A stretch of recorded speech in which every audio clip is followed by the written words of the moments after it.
He simply stabbed the sand a few times with his bayonet. But the next second, something strange happened. Terrifying quicksand suddenly appeared beneath his feet. Yet instead of running away, he excitedly called all his teammates over. The well! The well!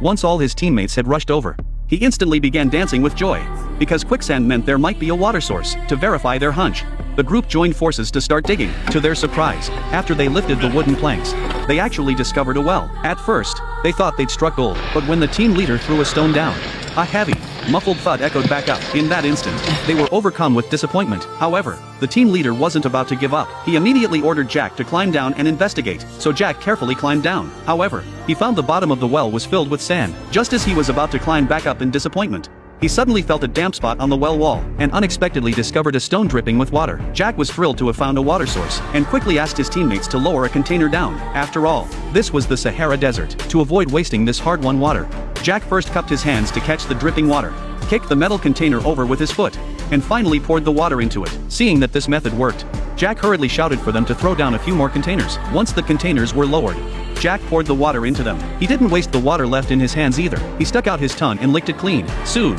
Jack had filled 2 metal buckets. He told his teammates to be very careful when pulling the rope, because this water was the squad's hope for survival. After all, they hadn't had a drink in 3 days, so the teammates pulled the rope carefully until the buckets were safely in their hands. Only then did their hearts finally settle. To ensure everyone got a chance to drink, he instructed everyone to take only a small sip, and only after everyone had had a turn did it come to the captain. Though there wasn't much water, it was enough to keep them alive. They thought their peaceful life would continue, but unexpectedly, that morning, an enemy armored vehicle suddenly appeared in the distance. The captain quickly ordered everyone to prepare for battle. Once the enemy entered their firing range, they opened fire indiscriminately. After a fierce battle, the enemy was ultimately routed and fled in disarray. Not only that, but they also captured 2 prisoners. Seeing how parched the prisoners looked, the captain instantly thought of a way to outwit them. He first had a teammate bring a cup of water, and took a small sip right in front of the prisoners. This instantly made the guy drool with envy. But then the captain made a surprising move. He pretended to pour the remaining water on the ground. The prisoner was instantly startled. That was such a waste.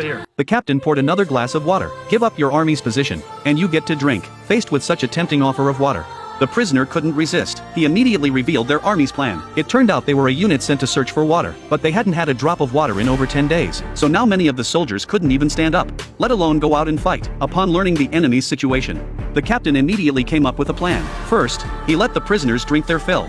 Then he released them, but on one condition: they had to tell their commander about the water here. If they wanted water, they'd have to trade their weapons for it. They had expected to obtain a large quantity of weapons, but what they never could have imagined was that Jack at the bottom of the well would soon climb back up. The water at the bottom of the well had already dried up, and if they stayed there any longer, they would surely die of thirst. In less than an hour, the enemy forces marched in a massive column toward them, but they did not launch a preemptive attack.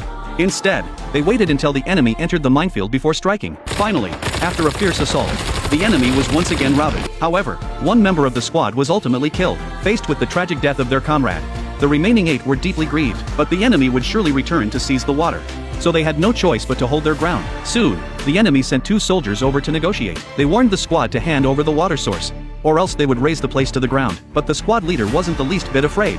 Instead, he had 2 team members start taking a bath. This instantly made the parched enemy soldiers salivate with envy, unaware that this was a diversionary tactic orchestrated by the squad leader. The water they saw flowing from the bath was actually being channeled into another bucket. The goal was to make the enemy believe there was a water source here, so they would be tempted to exchange their weapons for it. The enemy seemed deeply resentful of this demand, and so the negotiations ended in failure. Soon, the enemy arrived with a large force, but when they charged up to the tank, they were stunned. They discovered that the enemy soldiers were on the verge of dying of thirst. Everyone raised their weapons and chose to surrender. The captain had no choice but to let the enemy drink from the dry well. To their surprise, there was actually water in the dry well. The 2 men could hardly believe their eyes. It seemed the enemy's earlier intense shelling had blown open the dry well again. While the enemy soldiers were drinking their fill, the 2 men confiscated all their weapons, and so, relying on his wit and ingenuity, the captain successfully took control of this 900-man army. Eventually, they waited for the arrival of Allied forces, and with that, the film ends.